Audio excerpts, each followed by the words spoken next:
틀어주세요. 좀 더 크게? 네.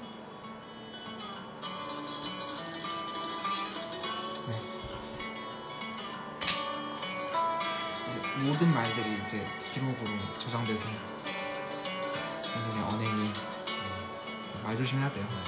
이게 한번 자르는 거 아닌가? 아니, 다 올라가는 거. 똑같이 다 그럼요. 예열한다는 느낌. 30분에 시작인데 여기서 28분에 이렇게 딱 좋잖아요. 인터넷 방송하는 사람들 다 항상 5분 전에 방송하는 시청자 유입이 돼야. 저 체계적이에요, 저희.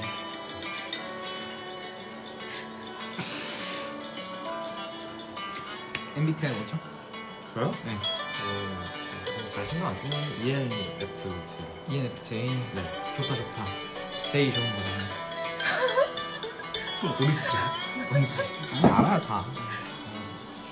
원래 제일 적지 않으세요? 네, 저였는데 막 살다 보니까 피 성향이 되게. 나 INFJ. INFJ. 하나만 다른데. 하나만 다른데. 근데 또 살짝 좋은 거예요, 오늘. 네. 권유민 편집위원이 신학관에 있었는데 진짜요? 데려갈 걸. 다음에 꼭 기다리겠습니다. 보이는 라디오로 합시다. 이게 이제 다음 학기부터는 라디오 좀 키울 거예요. 보라? 네, 진짜로. 그렇게 하는 건 또 뭐 이렇게 생각을 해봐야지. 그렇게 하면 좋은데 가능하면은 그 지하에 있는 방송실을 사용해보는 거죠.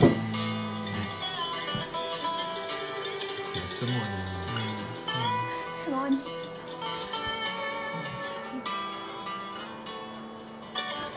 무서워서. 아니 이게 생각보다 많이 들어오시네요. 들어왔다가 나가요. 아 그래요? 생각보다 이게 보는 사람이 있어요. 그러게요. 고정 시청자가 있어요. 시작했어. 설거지 하시면서.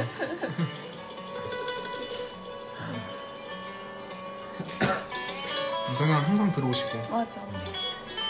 합격했잖아요, 대학원. 축하한다고. 축하해요.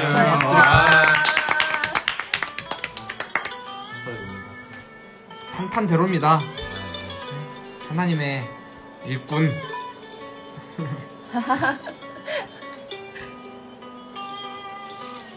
나도 올해 힘들겠다. 입시 준비하는 거. 아유, 한국은 탄탄대로 신데. 자, 열심히 해볼게.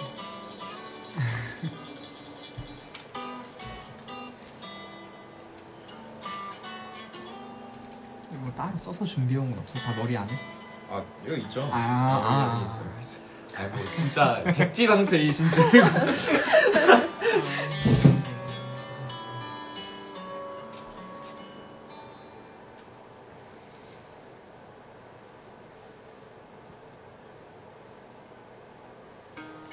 안녕하세요 여러분. 다소 사랑스러운 이야기 다솜입니다. 이 방송은 연세대학교 신과대학 교지 다솜의 방송으로 커버스토리와 각 기고자분들의 칼럼을 주제로 매달 둘째 넷째 주 목요일 8시 이야기를 나눠볼 텐데요. 이번 방송에서는 다솜 산호의 세 번째 기곡을 당신에게 삶과 애도를 표합니다에 대해 이야기하는 시간을 가져보려고 합니다. 함께 고민하고 소통하면서 유심하고 다정하게 여러 조각들을 맞추어 청취자분들께 저희 다솜이 더 선명하게 다가오기를 소망합니다. 이 방송은 연세대학교 신과대학 교지 다솜의 하이라이트와 교지에 담아내지 못한 비하인드까지 이야기하기 위해 시작하게 되었습니다. 그리고 교지가 출간되는 매 학기 사이에 간극을 메우며 꾸준히 다솜의 이야기를 만들어 나가기 위함도 있습니다. 그럼 다소 사랑스러운 이야기 다솜의 10번째 방송 시작합니다. 자기소개하겠습니다. 안녕하세요, 형석입니다. 안녕하세요, 정서입니다. 안녕하세요, 지민입니다. 반갑습니다. 네, 2학번이시고 그렇습니다. 네. 2학번 23살이고 다솜 3호부터 함께 하신 거죠? 그렇습니다. 네. 다솜 3부터 함께 하게 됐네요. 기고팀으로서 그렇습니다. 글을 기고팀 또 편집팀. 아 그러네요. 네, 편집팀도 하셨네요. 어떤 게 나으셨어요? 기고팀, 편집팀? 아 저는 뭐 둘 다 너무 좋았는데 이게 기고팀은 초반에 고생하고 편집팀은 그쵸. 후반에 고생하고 맞아, 되게 맞아. 다솜의 전체적인 그런 상황들을 누릴 수 있어서 전체적으로 힘들었다. 뭐 해석하면은 그렇게 되죠. 알겠습니다. 또 방학했는데 어떻게 살고 계신지 방학 이후부터 지금까지의 삶을 좀 간략하게 말씀해 주시겠어요? 방학 이후에 뭐 23살 됐고요. 방학 이후에 23살 돼서 이게 뇌 주름이 하나씩 펴지는 것 같아요. 이게 가면 갈수록 저 오늘 늦었어요. 사실. 네, 늦어가지고 지각을 해가지고 네. 시간을 잘못 알아가지고. 근데 아까 MBTI J라고 했는데. 그러니까 계획이 되어 있었어요. 그러니까 5시 반까지 모든 계획이 되어 있었는데 계획은 했습니다. 뭐 그렇게 살고 있고. 근데 요새 뭐 겨울방학 맞아서 뭐 이것저것 해보려고 노력은 하고 있는데. 예를 들어서요? 뭐 시나모티. 시나모티. 소그룹 팀으로 기획단 준비. 기획단 준비하고 있고. 또 뭐 수련회도 아마 할 교회 수련회. 교회 수련회도 아마 준비해야죠. 준비할 것 같고. 저도 준비해야 돼요. 뭐 대외 활동도 알아보고 있고. 대외 활동은 이것저것 알아보고 있는데. 네. 처음 하는 거다 보니까 생각 좀 해보고. 뭐 나머지는 그냥 뭐 한량처럼 놀고 있습니다. 좋습니다. 또 평택분이시고. 평택 평택인입니다. 가겠습니다. 제발 좀 오세요. 제발 오십시오. 사실 저랑 정서는 저번 주에도 이렇게 라디오를 해가지고 근황 충분히 나눴어요. 그래서 오늘은 또 게스트 배지민 근황을 더 얘기를 해보고 싶은데 올해 맞이해서 올해 목표가 있다면 올해 목표. 올해 이것만큼은 꼭 하고 싶다. 사실 저희 이것만큼은 하고 싶다도 중요한데 그냥 그 새해 목표를 이게 세워놓고서 다 이루기 쉽지 않잖아요, 사실. 그런 사람 한 명도 없을걸요? 얼마 전에 뉴스에서 봤는데 이게 30-40%만 이뤄도 잘한 거다 라고 하더라고요. 그래서 저는 땅 목표를 세우기보다는 30-40%만 하자, 그게 목표예요. 30-40%만 지킨 대로만 하자, 그게 목표입니다. 좋습니다. 이제 또 2학년 되시고 신촌 오시겠네요? 그쵸, 아마도 신촌으로 갈 것 같습니다. 자취하나요 그러면? 저도 아직은 잘 모르겠네요. 기숙사 자취. 무학을 이번에 신청해보고 떨어지면은 아마 아래? 아래? 아래? 아니면 노날씨로 아니면은 송도에 살 수도 있고. 뭐 어차피 이번 한 학기만 하고 군대 갈 거기 때문에 내무반행이기 때문에 저는 아직은 걱정 없습니다. 알겠습니다. 그냥 토크는 이 정도로 하고요. 바로 할 얘기가 또 많잖아요. 많죠. 그래서 바로 주제로 넘어가 보도록 하겠습니다. 네. 이제 기고글에 대해서 얘기를 해볼 텐데요. 기획 의도와 주제에 대해서 여쭤보도록 하겠습니다. 당신에게 삶과 의도를 표합니다의 기획 의도와 주제는 무엇인가요? 이거를 처음 기획하게 됐을 때는 이제 저는 딱 여기 다솜 들어올 때부터 사실 생각을 하고 있었어요. 맞아요. 처음에 면접 볼 때부터 상실감에 대해서 그 형수 선배랑 지훈 선배랑 이제 같이 얘기를 했었는데 그러면서 제가 상실감에 대해서 이야기하겠다라고 딱 생각을 하게 됐는데 어떻게 또 커버 스토리도 또 감사하게도 또 맞는 주제여가지고 기획을 하게 됐고 사실 저는 주제를 딱 이걸로 하나로 딱 꼽고 싶진 않은데 왜냐면 딱히 주제를 할 게 없는 내용이라고 저는 생각을 해서 본인 글이? 네, 제 글이 그냥 사실 삶과 죽음 그 사이에 남는 것이라고 하고 싶네요. 뭐 주제 할 건 없지만 자기의 글이 어떤 주제를 담고 이 메시지를 전달하고자 하는 거라기보다는 그냥 사실 하고 싶은 얘기 한 거거든요. 그냥 제가 하고 싶은 얘기 한 거고 그냥 제 마음속에 있던 얘기 한 거라서 딱히 뭐 어떤 주제로 잡고 하진 않았고 굳이 얘기하자면 뭐 삶과 죽음 그 사이에 있는 이야기 아니면 뭐 장례식에 대한 이야기라고 정리하고 싶습니다. 좋습니다. 그러면 아까 말씀하셨듯이 다솜 사모의 커버 스토리가 사느냐 죽느냐 그것은 문제가 아니로다였잖아요. 그렇다면 이때 지민 씨가 삶과 죽음이 문제가 아니라면 중요하게 생각하시는 문제는 무엇인가요? 저는 삶과 죽음 사이에 사실 모든 게 다 문제라고는 생각은 하는데 그 중에서 아까도 말씀드렸다시피 저는 상실에 되게 집중을 했었는데 그러니까 상실함으로부터 오는 공허함, 외로움 요거에 좀 집중을 많이 했던 것 같아요.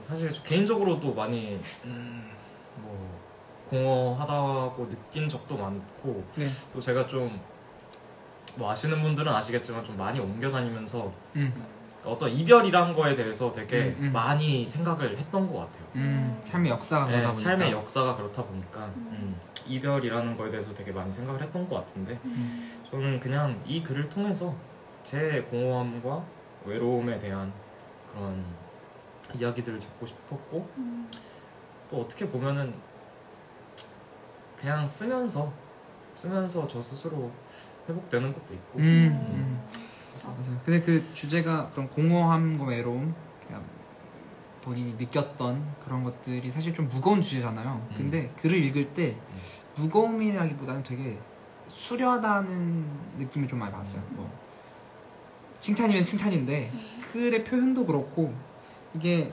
수필인데도 불구하고 되게 어떤 묘사라던가 표현이 되게 생생하고 좀 되게 비유를 또 많이 써서 그런지 되게 소설 같고 조금 내가 여기에 흠뻑 빠져든다. 어떤 그런 외로움이라는 무거운 주제에 내가 눌리는 게 아니라 그냥 글 자체도 되게 빠져든다라고 생각이 들었는데 어쨌든 글의 좀 재료가 되는 게 할머니에 대한 장례잖아요. 그래서 할머니를 얼마나 좀 소중하게 생각하는지 글을 읽으면서 잘 와닿았어요.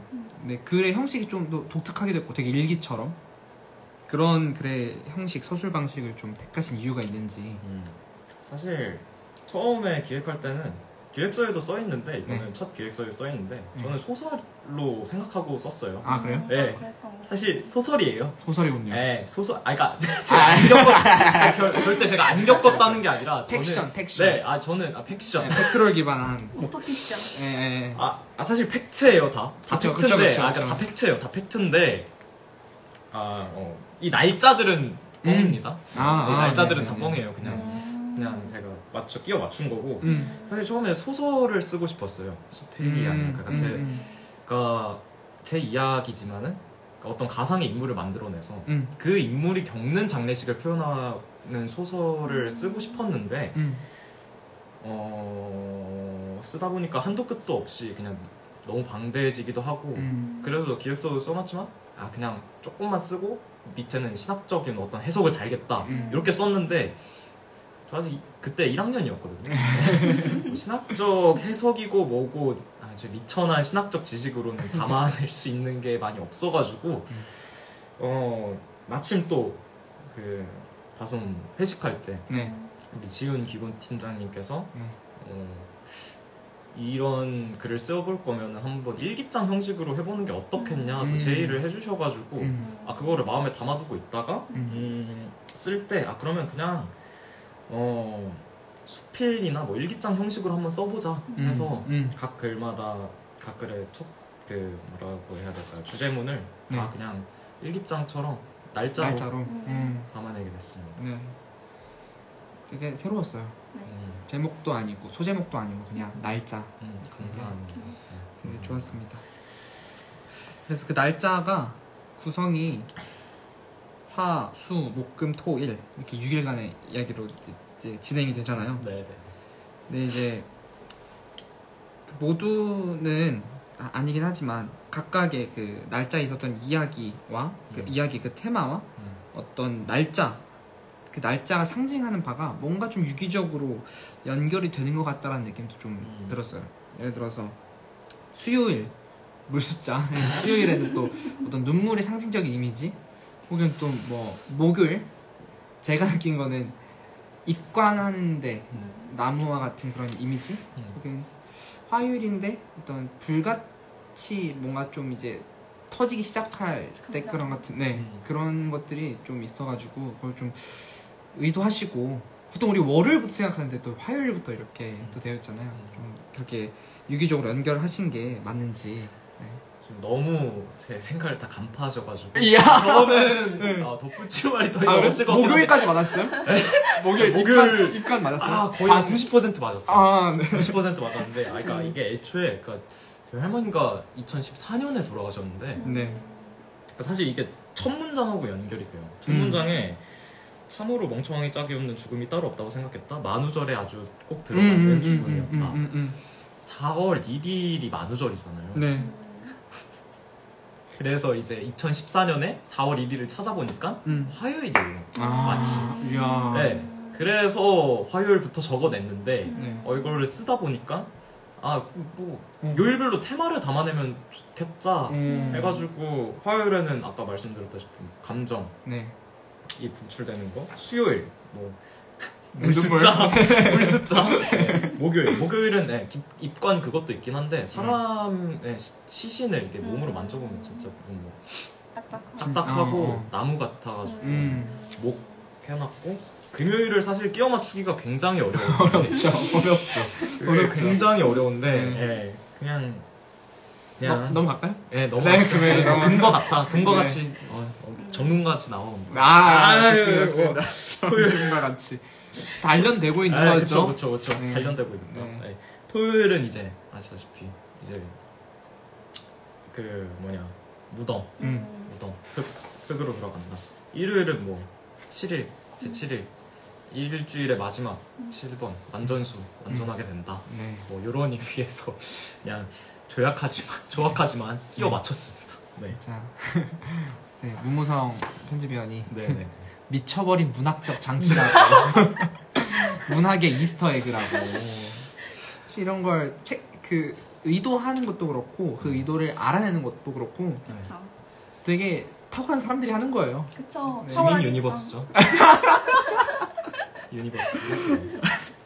알겠습니다. 그러면 이제 좀 본격적으로 날짜 하나하나에 대한 이야기를 좀 더 해보면 좋을 것 같은데, 화요일이 시작이잖아요. 할머니의 부고 소식을 듣고 장례식에 가기까지의 좀 상황과 그 본인의 감정 내면을 심감나게 좀 묘사를 하고 있는데, 저는 그런 지민의 그 감정에 대한 표현에서 좀 어지러움, 그리고 뭐 역겨움과 짜증, 불편함 이런 걸 좀 느꼈다고 했던 부분이 되게 인상 깊었거든요. 보통 우리가 이별한다고 했을 때는 그런 감정들보다는 좀 슬픔에 대한 감정을 느끼는데, 어찌 보면 역겨움과 짜증, 되게 대비되는 감정에 대한 표현이 있었고, 사실 이러한 표현들은 이미 누군가의 그런 부고를 상상하지 않았더라면, 이미 예견하지 않았더라면 이러한 감정이 들기는 힘들었을 텐데, 그 감정들에 대해서 좀 더 설명해 줄 수 있는지. 사실 저는 사람이 항상 어떤 사건이 발생했을 때 한 가지 감정만 든다고 절대 생각하지는 않거든요. 네. 항상 복합적으로 생각이 든다고 생각하는데, 사실 여기서 다룬 감정들은 일부는 제가 실제로 느꼈던 감정이기도 하고, 네. 뭐 역겨움, 뭐 짜증. 사실 짜증은 느끼긴 했어요. 짜증. 사실 그때 당시에 지방에 살고 있었는데 지방에서 이제 올라가야 되잖아요. 학교가 막 끝난 상황이라서 사실 어느 정도의 뭐 짜증, 뭐 슬픔이 기본 감정이죠. 그렇죠. 슬픔이 당연히 기본 감정인데 복합적으로 여러 복합적인 감정들이 그냥 걸어갈 때마다 그냥 딸려오는 거예요. 한 발짝 내릴 때마다. 이런저런 감정들이. 제가 딱 처음 그 소식을 듣고 나서 처음 들었던 감정은 사실 슬픔도 아니었어요. 믿기지가 않았죠. 믿기지도 않았고 그냥 그쵸. 복합적인 감정들이 어쨌든 들었고 그런 감정들을 지나고 나서 생각해보니까 내가 그때는 어떤 감정인지 잘 몰랐었는데 글을 쓸 때 돼보니까 이게 이 감정이었구나, 이게 이 감정이었구나, 이게 마냥 슬픔만 있진 않았구나 라고 제가 글을 쓰면서 정리를 했거든요. 조금씩. 그래서 그 감정들을 조금 더 담아내려고 화요일에는 그 감정들을 조금 담아내려고 노력했던 것 같아요. 왜냐하면은 아까 이게 사실 글 자체에서는 화요일, 수요일로 나눠져 있는데 화수는 하나거든요. 사실 하루예요. 사실 하루에 일어났던 일인데 제가 일부러 화수 테마를 나누려고 화수 테마를 나누려고 이제 하루를 거죠. 반으로 쪼갰습니다. 반으로 쪼갰는데 이제 사실 하루에 일어난 일이지만 어쨌든 화요일에 느꼈던 감정은 아직 장례식에 가지 않았을 때의 감정. 아직 음. 내가 그런 분위기를 느끼지 못했을 때. 엄청 구분되는 거죠 사실은. 음. 그곳에 들어간 것과 들어가기 전에 네. 느꼈던 감정은. 네. 그거를 분리시키려고 제가 이렇게 테마를 구분을 했는데 어쨌든 그런 감정들이 들었던 것 같습니다. 알겠습니다. 이제 수요일에 대한 이야기를 할 텐데 할머니와 단둘이 올해 처음 있으며 대화를 나누었던 때를 회상하시잖아요. 그때 어색하기도 하고 낯설기도 했지만 지민 씨가 할머니께 올해 건강하시라는 말을 건네시기도 하고 그런 지민 씨에게 할머니께서 뺨을 쓰다듬어 주시기도 하시며 그렇게 둘이 시간을 보내는 장면이 그려지고 있습니다. 저는 어쩌면 그때가 지민 씨에게는 할머니라는 존재와의 관계에 있는 사랑과 유대감을 느낀 첫 순간이 아니었을까 생각했는데요. 영원히 곁에 있을 거라고 생각했던 할머니가 돌아가신 장례식장에서 그 기억을 떠올리셨을 때 어떤 감정이 드셨나요? 사실 이 사건이 맨 처음 떠오르진 않았어요. 맨 처음 떠오른 게 아니라 내가 장례식 마지막 날에 떠올랐거든요. 마지막 날에 떠오른 건데 그렇게 영원히 계실 것만 같던 분이 그런 말도 하셨는데 왜 자꾸 죽어야지 했었나. 그거를 생각하니까 이게 어른들은 자신의 죽을 때를 아나 보다 그 생각이 든 거예요. 그때는 그거밖에 생각이 안 들었어요. 그냥 어른들은 자기가 죽을 때 되면 그 생각이 드나 보다 라고만 생각을 했었는데 사실 이것도 네. 끝나고 나서의 일을 제가 그냥 붙인 거예요. 사실 끝나고 나서의 일. 끝나고 나서 제가 모든 일을 겪고 나서 들었던 거를 여기에 붙인 건데 할머니가 처음에 이런 얘기를 하셨을 때 그 기억을 떠올렸을 때는 사실 어떤 감정이 들었었냐면 슬프다기보다는 아쉽다? 그냥 아쉽다 라는 감정이 먼저 들었던 것 같아요. 이거를 생각하고 했었을 때 할머니께서 더 사셔서 더 하실 수 있는 일이 많았는데 벌써 떠난 거에 대해서 아쉽고 근데 제가 어쨌든 그때도 기독교였으니까 네. 신에 대한 하나님에 대한 원망도 있었었고 차라리 할아버지가 돌아가셨더라면 이라는 생각까지 했던 것 같아요. 차라리 할아버지가 대신이라는 생각까지 했는데 추후에도 말씀을 드리겠지만 나중에 모든 과정을 보니까 이게 맞는 거였구나. 이 모든 계획이 맞는 거였구나라는 생각이 들더라고요. 언급은 했지만은 끝나고 할아버지가 모든 장례식 끝나고 할아버지께서 교회 가셨거든요. 그렇게 무뚝뚝하시던 분이 그렇게 딱딱하시던 분이 조금 부드러우시고 유해지시고 할머니의 죽음을 통해서 할아버지가 결국 인도되었다 라는 사건이 저한테는 되게 크게 다가왔었어요.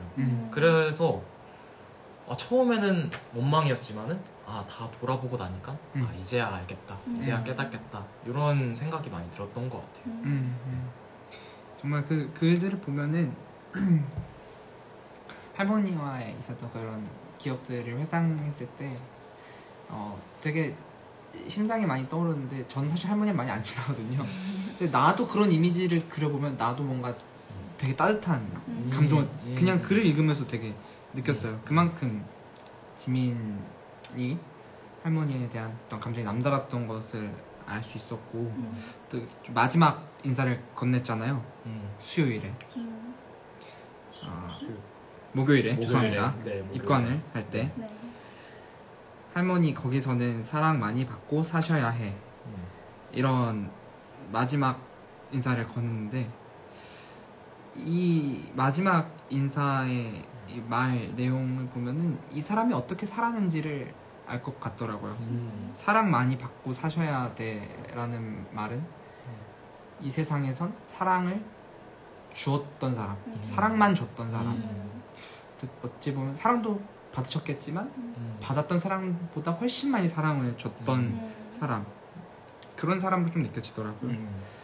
그래서 할머니에 대한 그런 어떤 남다른 애정을 느꼈는데 지민이 생각하기에 그런 할머니에 대한 사랑은 뭐 이렇게 참고해도 좋고 생각을 해봐도 좋고 아가페란 무엇인지 그런 사랑이란 무엇인지 그리고 그런 사랑하는 사람과 이별 후에 그 슬픔을 다루는 방법도 좀 궁금합니다.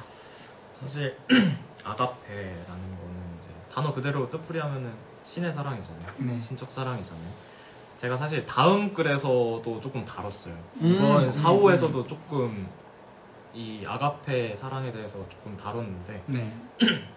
저는 아가페 사랑은 그 신적 사랑이자 신 그 자체라고 생각하거든요. 하나님 그 자체, 신 그 자체인데 결국에는 모든 것을 내어주고 모든 것을 희생하고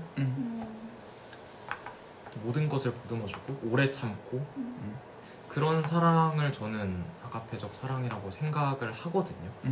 그거를 할머니를 통해서 어느 정도 부분은 보았고 한 부분은 네. 그리고 저는 사실 말씀하기 조금 조심스럽지만 네. 모두가 그래도 느끼지 않나 부모의 사랑에서 그러니까 물론 부모의 사랑을 사실 못 느끼는 분들도 있어서 이런 말씀하기 조금 조심스럽긴 한데 결국에 부모의 사랑에서 아가페적인 사랑의 모습을 조금이라도 발견할 수 있지 않나 라고 저는 생각을 하거든요. 저는 뭐 아가페 사랑은 그 정도로 정리할 수 있을 것 같고요. 정리할 수 있을 것 같고 사랑하는 사람과 이별 후에 그 슬픔을 다루는 방법에 대해서는 저는 사실 생각이 많아요. 생각이 많아서 자꾸 네. 좀먹거든요. 네. 그게. 본인을 스스로를 네, 스스로를 좀먹어서 자꾸 파고 들어가거든요. 그러니까 이게 뭐 비단 뭐 연인 관계만 국한되는 게 아니라 뭐 그냥 단순한 친구의 관계, 그러니까 관계 속에서 관계 속에서의 이별에서 저는 그런 것들을 느끼기 때문에 사실 자요. 자보다는 괜찮아지나요? 물론 완전히 괜찮지지 않는데 그냥 다음 날이 지나 있잖아요. 네. 다음 날이 지나 있으니까 또 새롭게 살아보자 그런 걸 하고 또 밤에는 또 그냥 하늘 보면서 그냥 저도 사실 근데 되게 비슷해요. 네, 그렇거든요. 네. 맞아요. 저도 자요 그냥.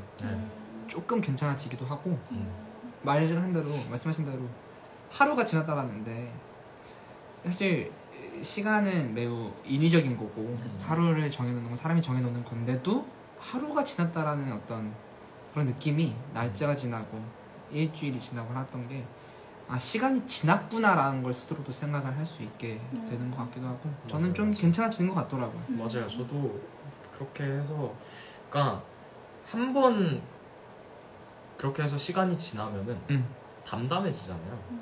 덤덤해지고 되게 그런 것들에 대해서 무감각해진단 말이죠. 그 이별에 대해서 사실 저도 이 글을 지금 어제 만약에 할머니가 돌아가셨는데 다음날 이 글을 써보라 하면은 저는 못 쓸 것 같아요. 그러니까 그것처럼 지나고 나니까 이렇게 쓸 수 있는 것처럼 지나고 나면은 글에 담아낼 수 있을 정도로 무감각해지는 것 같아요. 그걸 한번 알고 나면은 그러니까 시간이 하루하루 간다는 거에 대해서 점점 그래도 담담해지는 때로 가고 있구나 라고 생각하는 의미에서 자고 일어나는 그런 의미에서 자고 일어나는 것 같습니다. 좋습니다. 저는 금요일 이야기에서 지민 씨가 복잡한 마음을 느꼈음을 되게 잘 알 수 있었는데 할머니에 대한 연민과 사랑 그리고 할아버지에 대한 애증과 그래도 그분을 이해하려고 했던 마음이 좀 느껴졌었고 또 상실감과 그에 따른 무의미 그리고 앞으로 시간을 어떻게 다시 흘러가게 할 수 있을지에 대한 그런 의문 같은 게 좀 느껴졌어요. 그리고 특히 제가 좀 느낄 수 있었던 게 당장 그 상황에 대한 슬픔뿐만 아니라 이 슬픔이 언제까지 지속될지 모르니까 그에 대한 불안증이 좀 강하게 느껴졌는데 지민 씨를 가장 견디기 힘들게 했던 것은 무엇이었는지 궁금하고 또 지민 씨는 아무렇지 않은 척하면서 사실은 괴로워 신음하고 있었다라고 그 당시를 회상하시잖아요. 근데 그 괴로움을 털어내지 못하고 혼자서 삭히던 방금 14살 때라고 하셨는데 그때 본인을 생각하면 지금 어떤 마음이 드시는지 궁금합니다. 저는 그때 당시에 아무래도 제일 고통스러웠던 거는 다른 게 아니라 분위기였던 것 같아요. 분위기가 가장 요인이 가장 많이 작용했던 것 같은데 어쨌든 사람이 죽으면은 장례식장의 분위기는 굉장히 차분하고 되게 초연하고 또 슬프고 우울이 가득하잖아요. 그쵸. 눈물이 가득하고 그러니까 저도 어떻게 보면 그 분위기에 되게 취해 있었던 것 같아요. 처음 겪었어요. 처음 겪었으니까 그거를 어떻게 다뤄야 할지 그리고 어떤 방식으로 해줘야 될지 아무도 사실 가르쳐주진 않았고 배우는 것도 아니고. 배우는 것도 아니고 자연스럽게 배우는 것도 아니고 그 죽음이라는 거에 대해서는 그러니까 그거를 어떻게 다뤄야 할지가 개인적으로는 굉장히 조금 힘들었던 것 같아요. 떠나 보내는 거를 어떻게 해야 하는지. 왜냐면 진짜 물리적으로 진짜 사람이 떠나는 거는 저는 처음 겪는 일이었으니까 그랬던 것 같고 그게 제일 힘들었던 것 같고 그런 어린 나를 지금 와서 생각을 해보면 그냥 제 앞에 만약에 그때 당시 14살에 내가 여기 있다면은 그냥 옆에 있어주고 그냥 안아줄 것 같아요. 그냥 안아주는 것만으로도 옆에 있어주고 안아주는 것만으로도 좋은 것 같고 굳이 구태여서 거기에다가 무슨 어떤 알려주려고 하고 가르쳐 주려고 하는 거는 그건 딱히 필요 없다고 생각해요. 왜냐면 때가 되면 다 하니까. 때가 되면 다 하니까. 사람은 성장하는 거고 한 살 한 살 먹어갈 때마다 그냥 자연스럽게 알게 될 거예요. 저는 제가 지금 느끼고 있는 거랑 제가 지금 생각하는 거를 14살 어린 저한테 저도 그런 생각을 가지게 만들고 싶지 않아요. 그때 14살 저는 그 모습대로 살아갔으면 좋겠고 그 생각 가지고 살아갔으면 좋겠고 지금 나는 이런 모습을 살아갈 거고 앞으로도 그런 모습으로 살아갈 거다. 때가 되면 다 알 거다. 그냥 이겨낼 거라고 믿어주는 게 옆에서. 뭐 그거 가지고 좋은 부모가 될 것 같은데요? 아 저 결혼 빨리 하고 싶죠. 아 진짜요? 네. 혹시 결혼 구인해도 되나요? 결혼 신부감 구인해도 되나요? 너무 나갔나? 저는 저도 결혼을 되게 빨리 하고 싶은데 잠깐 이야기 비껴 나가면은 네네. 저는 왜 빨리 하고 싶냐면 좀 힙하다고 생각을 해요. 결혼 빨리 하면. 트렌드를 따라가지 않는. 아니요, 그렇죠. 트렌드를 따라가지 않는. 그렇죠. 시류에 편승하지 않는. 그렇죠. 물론 더 근원적인 이유는 있겠죠. 물론 더 근원적인 이유가 있겠죠. 저라는 사람이 너무나 부족하고 그리고 내가 나를 믿지만 믿는 것과 동시에 나에 대한 계속 의심은 모든 사람이 동시에 하는 건데 그쵸. 나보다 나를 더 믿어줄 사람은 그리고 내가 나를 믿는 것보다 내가 누군가를 더 믿어줄 그 대상은 꼭 필요한 것 같아요. 그런 면에서 이제 결혼을 항상 생각하고 있는데 이왕할 건 빨리 하자. 그리고 나중에 뭐 어쨌든 이제 사회생활 하다 보면 사회적인 지위가 또 생기고 지위가 생기다 보면은 어쩔 수 없이 나의 눈높이에 맞는 사람을 찾게 될 거고 그 눈높이라는 게 당연히 좀 비교적 덜 중요한 것이겠고 본질보다. 그래서 그럴 바엔 빨리 하자. 네, 그런 생각 갖고 있었고 그러면 힙하지 않을까. 25살에 하는 게 꿈이거든요. 결혼을 하는 게. 1년 남았네요? 이제 만으로 이제 하자고요. 만으로. 네. 그런데 이제 딱 가면 어디서 어른이 저한테 형석 씨는 여자친구 있어요? 저 여자친구는 없는데 배우자가 있습니다. 이렇게 하면 얼마나 멋있으니까. 이런 의미에서. 저도 뭐 좋습니다. 저는 사실 26에 결혼하고 싶었거든요. 어렸을 때부터. 네네. 어렸을 때부터 26살을. 네, 저는 초등학생 때부터 26살 때 결혼하고 싶었어요. 근데 말이 안 되는 소리들. 그걸 해내야 돼요. 말이 안 돼. 그걸 해내야 돼요.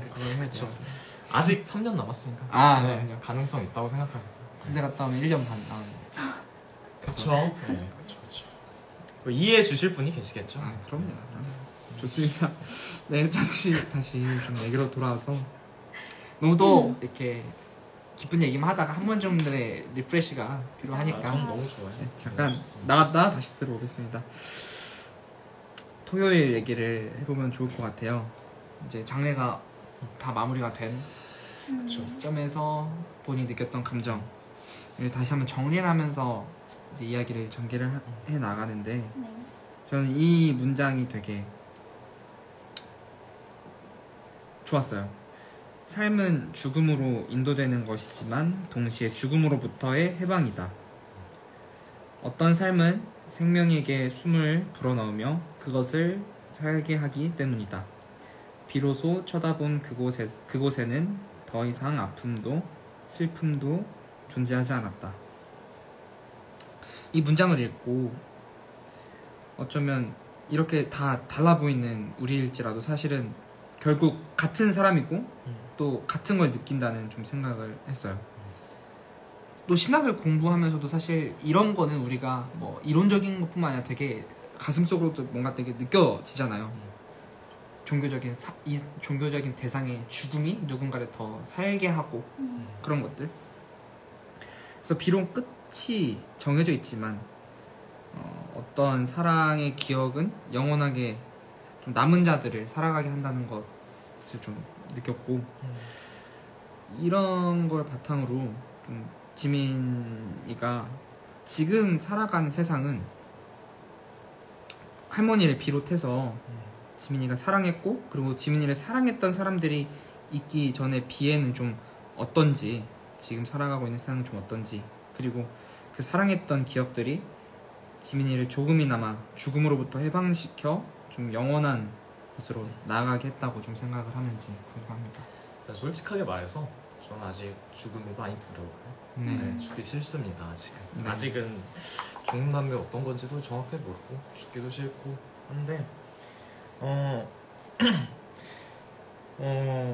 뭐 할머니를 비롯해서 제가 사랑했고 사랑해왔던 사람들의 사랑을 힘 입음을 통해서 네. 조금씩은 어떤지는 알 것 같아요. 조금씩 다 알지는 아직도 다는 모르겠는데 조금씩은 알 것 같아요. 그리고 사실 제가 이 글을 쓸 때 특히 토요일 부분은 사실 소설이에요. 사실상 소설이에요. 여기 보면은 잠시 앉아서 꿈을 꾸고 내달리고 소설이죠. 말도 안 되는 소리죠. 그날 어떻게 그럽니까? 네. 그냥 할머니를 그럴 수 있죠. 뭐 그럴 수도 있죠. 근데 할머니 그날 네. 무덤에다가 이제 묻고 하는 거 빼고는 다 소설인데 이 부분을 제가 넣었던 거는 어떻게 보면 제 내면의 이야기죠. 제 내면의 아이의 이야기죠. 그거를 담고 싶었고 그 죽음 이후의 세계에 대해서 어떻게 보면 해방되고 영혼으로 나아감에 있어서 할머니가 굉장히 중요한 역할을 했다는 사실을 이 글에서는 담아내고 싶었던 것 같아요. 결국엔 그래서 결국에는 할머니가 예수님이죠. 그렇죠. 여기 이 글에서는 네. 신성모독이 아니라 제가 사실 그 말 하려는데 좀 조심스러워서 가만히 있었는데 제가 했는데요. 글 쓴 사람은 할 수 있는 거니까. 그런 거요? 항상 예수님도 그쵸. 비유를 많이 하셨잖아요.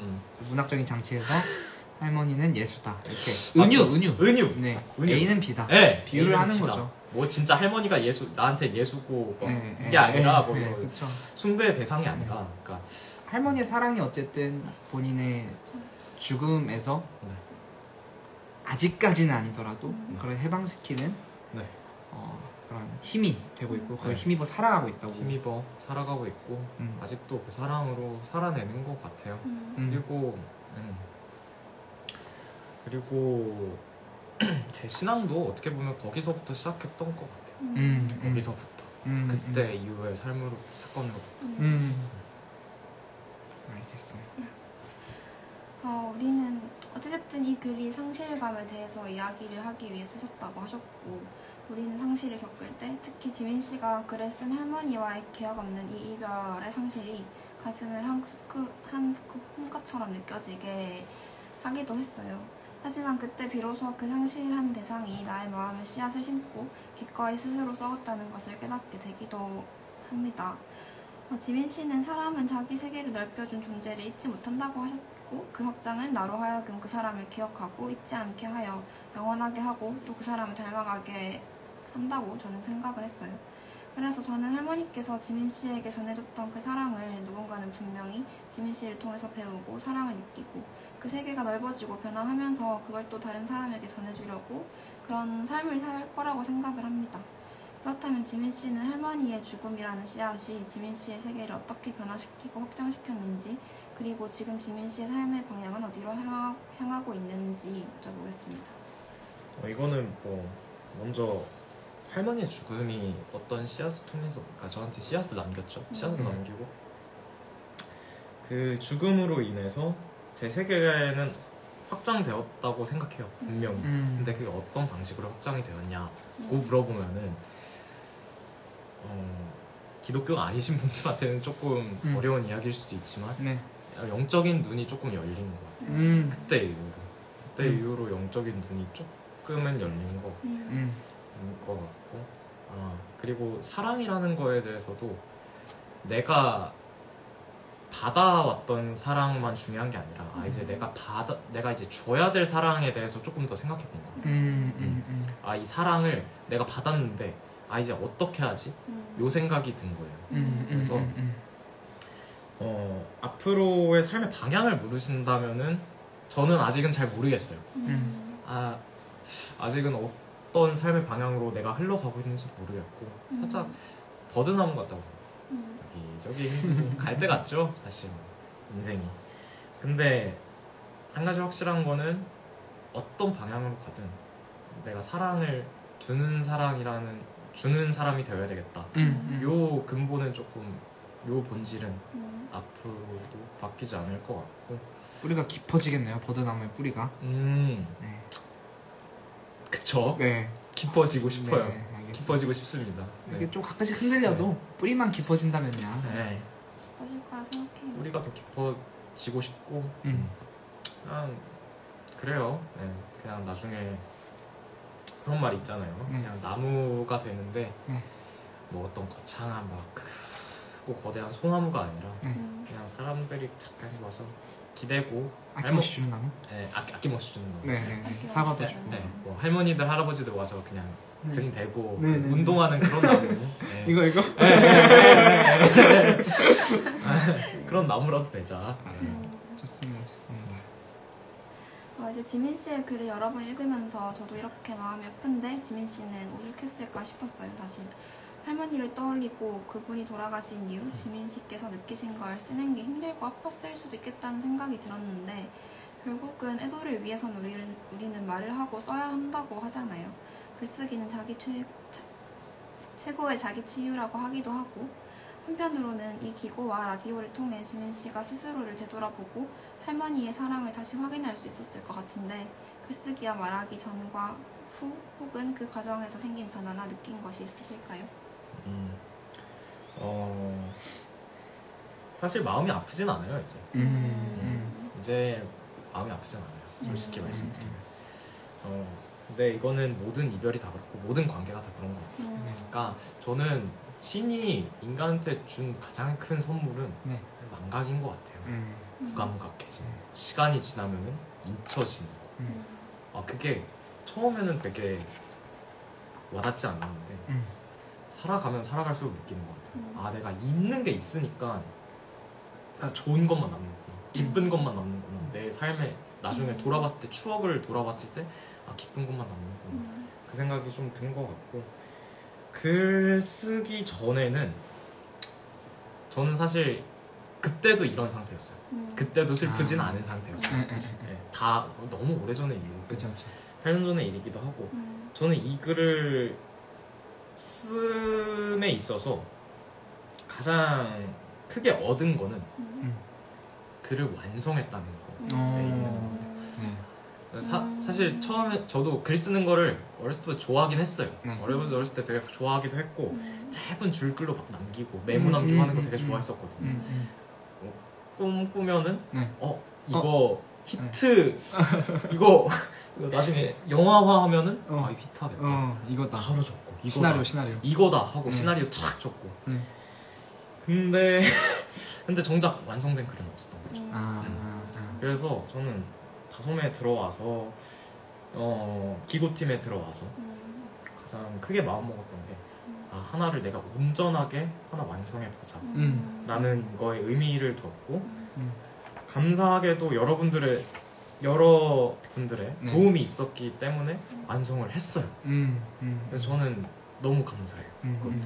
그것에도 감사하고 이게 사실은 어떤 그 부피를 차지하는 게 아니잖아요. 이 완성된 형태가 부피를 차지한다고 하면은 저는 되게 그 부피를 집안에 장식하고 싶을 만큼의 글이겠다 싶어요. 너무 좋은 글이어가지고 이만한 어떤 공 같은 이런 부피를 차지하고 있는 글을 완성했어. 내가 정말 이렇게 딱 주고 싶은 그런 글이지 않을까. 되게 좋더라고요. 걸작이라고 생각합니다. 네네. 너무 좋은 글이에요. 너무 좋은 글이에요 정말. 아, 걸작이라고 생각하고 네. 그거를 막 이거를 쓰고 난 후에 그 생각이 들었고 오늘 이렇게 와서 라디오 하고 네. 말하니까 그래도 제가 이 글을 쓰면서 사실 저 그런 거 되게 싫어했거든요. 네. 뭐 소설이나 뭐 어떤 작품의 작가의 의도를 물어보고 북토크하고 리뷰하고 리뷰하고. 막 의미 물어보고 네. 막 이 부분에 이 장면은 어떤 의도가 담겼었나 더 확대 해석하는 건데 사실 별 별 의미 없는데. 별 의미 없는데 그냥 쓴 건데 확대 해석하고 근데 이 자리에 앉으니까 네, 어쩔 수 없이 그렇게 대답을 해야 되더라고요. 그걸 대답하셔야 되고요. 네. 그리고 뭐 그래서 재밌는 거죠 뭐. 네, 아니 그렇죠. 사실 솔직하게 말해도 되고 솔직하게 말하셨잖아요. 거짓말했나요? 거짓말 추호도 없습니다. 알겠습니다. 그러니까 다 말했잖아요. 다 녹화되고 소설이라고. 있어요. 이거 다 소설이에요. 이거 다 예. 소설이고 네, 소설입니다. 네. 알겠습니다. 그리고 뭐 나중에도 뭐 이 글을 통해서 또 누군가는 읽겠죠. 네. 누군가는 읽을 테니까 읽을 수도 있고 본인이 대학생 1학년 때 쓴 글이잖아요. 나중에 대학생 때 초등학교 중학교 때 일기 한번 읽어보기도 하잖아요. 그쵸. 그런 것처럼 사회인 됐을 때 내가 대학교에 처음 와서 쓴 글이 뭐지? 했을 때 읽으면 되게 감회가 새로울 것 같아요. 맞아요. 너무 그렇네요. 그런 생각은 해본 적이 없는데 또 생각할 수 있게 만들어주시네요. 네, 이 정도로 얘기는 마무리하면 될 것 네. 같고요. 신청곡을 주셨어요. 네. 제가 물어봤는데 네. 잘 모르는 노래가지고 연습 많이 했는데 아마 신청곡이 뭐죠? 아무도 모르실 것 같은데 장혜진의 네개로라는 곡인데요. 장혜진 가수의 네개로. 네개로라는 노래입니다. 너에게로예요? 나에게로예요? 나에게로죠. 그렇다고 해드릴게요. 알겠습니다. 네, 그렇다고 해드리겠습니다. 이게 뭐 사실 제가 뭐 이때 살았던 게 아니니까 이 곡이 발표될 때 살았던 게 아니니까 잘 몰랐었는데 네. 그 김세정 씨랑 네네네. 같이 부른 듀엣이 있거든요. 그거를 듣는데 네. 작년인가 재작년인가 듣는데 너무 좋은 거예요. 너무 좋고 뭔가 내가 인생을 앞으로 살아가면서 이 마음을 가지고 이 노래에서 들려오는 거를 가지고 이 노랫말을 가지고 내가 살아가면은 힘내서 살 수 있겠다 라고 생각이 들어서 신청하게 됐습니다. 할머니의 사랑과 같은 곡이네요. 힘을 주는 곡. 그렇다 해주세요. 네, 맞아요. 그렇습니다.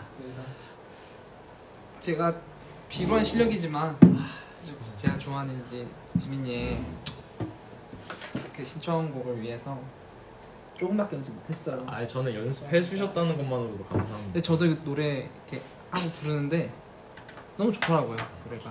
그래서 다는 못 부르고 제가 딱 조금만 불러보겠습니다. 틀려도 자연스럽게 넘어가 주세요.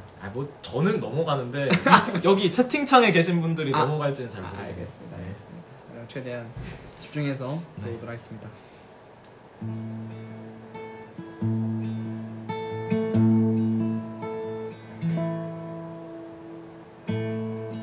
너무 서두르지만 견디기 힘이 들 때면 애써 따라오려 하지 말고 오히려 더 천천히 그래 그렇게 다가와 내가 여기에서 기다릴게 숨이 숨차게 걸어오려 힘이 들 때 그랬던 것처럼 앞으로도 우린 아주 먼 길을 가야만 해 서두르지 마 함께 걸어가는 것 그것이 내겐 소중해 조금 늦는 것쯤 상관없어 내가 지쳐있을 때 네가 기다려준 것처럼 내가 여기 있어 힘을 내봐 숨이 찰 땐 걸어오려 힘이 들 때 그랬던 것처럼 앞으로도 우리 아주 먼 길을 가야만 해 서두르지 마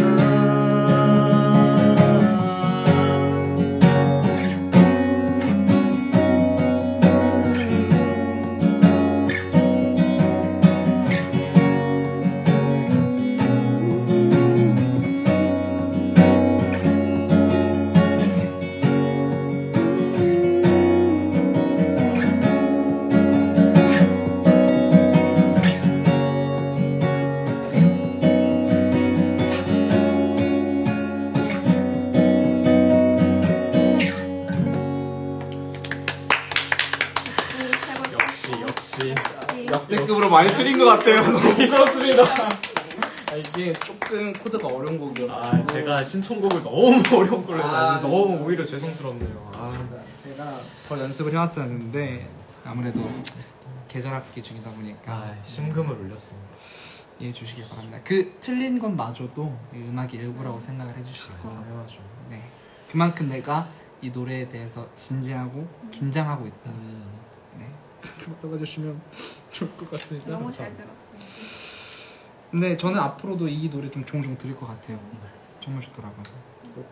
들으시길. 김세정이랑 부른 것도 유튜브에 있나요? 네, 유튜브에 있습니다. 알겠습니다. 플레이리스트에 넣어놓으시고 네, 보시길. 알겠습니다. 오늘은 이렇게 다솜 3호의 세 번째 기곡을 배지민 편집위원의 기곡을 당신에게 삼가 애도를 표합니다에 대해서 얘기를 충분히 나눠봤습니다. 이야기를 나누면서 다소 사랑스러운 이야기, 다솜의 10번째 방송도 이렇게 마치려고 하는데요. 이 방송은 유튜브 채널에 다시 저장될 예정이니 다시 듣고 싶으신 청취자분들께서는 다솜의 유튜브 채널을 구독해주시면 감사드리겠습니다. 저희의 취지는 다정하고 유심한 시선으로 다솜의 교지를 곱씹으며 청취자 여러분의 이해가 더 선명해지면 좋겠다는 소망입니다. 이제 마무리할까요? 다음 방송은 1월 마지막 주 목요일인 26일에 돌아올 예정입니다. 그동안 각자 자리에서 각자로서 살아가다가 평온한 입과 귀로 만나면 좋겠습니다. 수고했습니다. 수고하셨습니다. 감사합니다.